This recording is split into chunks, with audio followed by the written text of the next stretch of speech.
In 1945, a farmer in Egypt cracked open a jar that had been sealed for over 1,600 years, and what crawled out of it should have ended every religion on earth.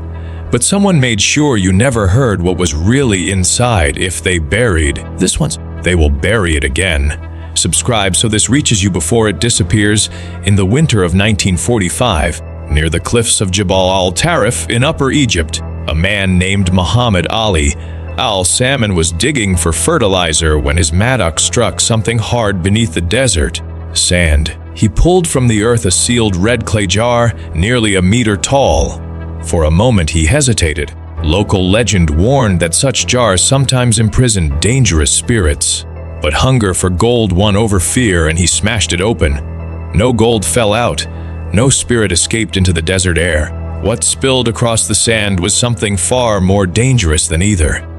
13 leather-bound books, 45 ancient texts, written in Coptic script on papyrus that had survived over 1,600 years in the dark. These were not ordinary religious writings. These were the texts that the early Christian church had declared too dangerous for human eyes. They were called the Nag Hammadi Library, and they contained a version of reality so radical, so threatening to the foundations of organized religion, that the church had spent centuries hunting down every copy and burning them to ash. The people who wrote these texts did not call themselves heretics. They called themselves Gnostics, from the Greek word gnosis, meaning direct knowledge, not belief, not faith, knowledge. And what they knew about death, the soul, and the nature of this world was something no priest, no bishop, no emperor ever wanted you to understand. The Gnostics did not believe that the world was created by a loving God. They believed it was built by an impostor, a blind, arrogant, lesser being they called the Demiurge, a false architect who fashioned the material world as a prison and then convinced his prisoners that the prison was paradise. They believed that the true God, the infinite source of all light and consciousness, had nothing to do with the suffering, the decay, and the death that fills this world. That was the Demiurge's work. That was the cage. And inside that cage, the Gnostics said, every human being carries a spark, a fragment of the true divine light that existed before the Demiurge ever built his counterfeit creation. That spark is your real self. Not your name, not your body, not your memories. The spark that remembers where it came from. And the entire system, the cycle of birth and death and rebirth, the reincarnation wheel that nearly every ancient culture described, was designed with one purpose: to make that spark forget. Think about what that means. Every lifetime you live, you wake up with no memory of what came before. You are handed a story, a family, a culture, a religion, a set of beliefs about who you are and why you are here. And you accept it because you have no other frame of reference. Because the forgetting is total. The Gnostics called this the veil, and they believed it was not accidental.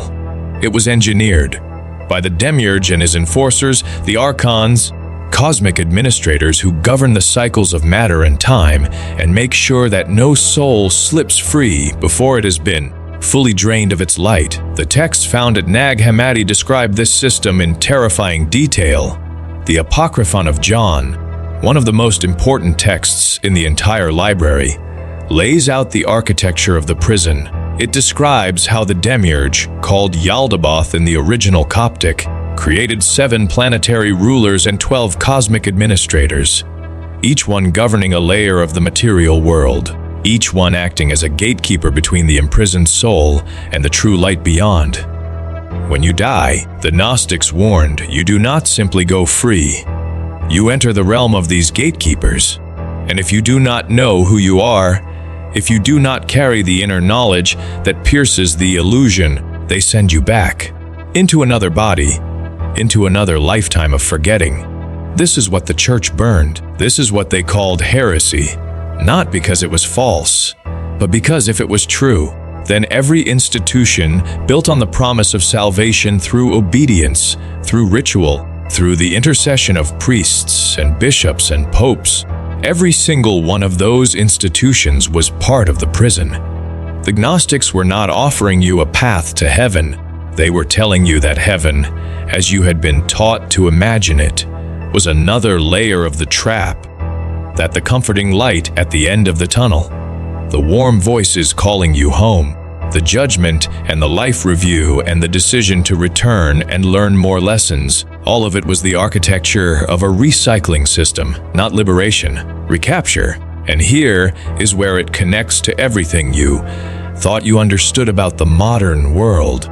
The simulation hypothesis, the idea that our reality is a constructed system running inside something larger, is not a new idea born in the laboratories of physicists or the imagination of science fiction writers. The Gnostics described it 2,000 years ago. The Wachowski sisters did not invent the Matrix. They decoded an ancient warning and dressed it in modern language. The red pill and the blue pill, the choice between comfortable illusion and devastating truth. That is the Gnostic choice. That is what these burned and buried texts were offering every human being who dared to read them. What would have happened if these texts had not been suppressed? If the Council of Nicaea in the year 325 had not decided which Gospels were sacred and which were dangerous? If the Roman Emperor Constantine and the bishops he controlled had not built an empire of belief on the foundation of a carefully edited story? If Muhammad Ali al-Salman had found that jar not in 1945, but in the year 400, before the last Gnostic libraries had been turned to ash? We cannot know, but we can feel the weight of what was lost, and we can ask the question the Gnostics spent their lives asking. Not what do I believe, but what do I actually know? The jar Muhammad Ali al-Salman pulled from the desert floor did not contain gold. It contained something the most powerful institution in the Western world had spent over 1,000 years trying to erase. And yet here it is, still speaking, still dangerous. The Gnostics believed that the spark inside you cannot be destroyed. It can be dimmed. It can be buried under lifetimes of forgetting. But it cannot be killed, because it does not belong to the Demiurge. It never did. These texts survived 1,600 years in the dark because some things refuse to stay buried. The question is not whether the prison is real. The question is whether you are ready to see the walls, because the moment you see them, something in you begins to remember. And a soul that remembers cannot be recycled. It can only ascend. If they buried this once, they will bury it again. The texts found at Nag Hammadi are still being mistranslated, misrepresented, and kept out of mainstream conversation. This channel exists to make sure that does not happen without a fight. Every video we release goes deeper into the hidden architecture of reality, the suppressed gospels, the cosmic systems the Gnostics mapped in secret, and the knowledge that was never meant to reach you. Subscribe now and turn on notifications, because the next video goes somewhere even darker. And if you are watching this, something in you already knows you need to see it.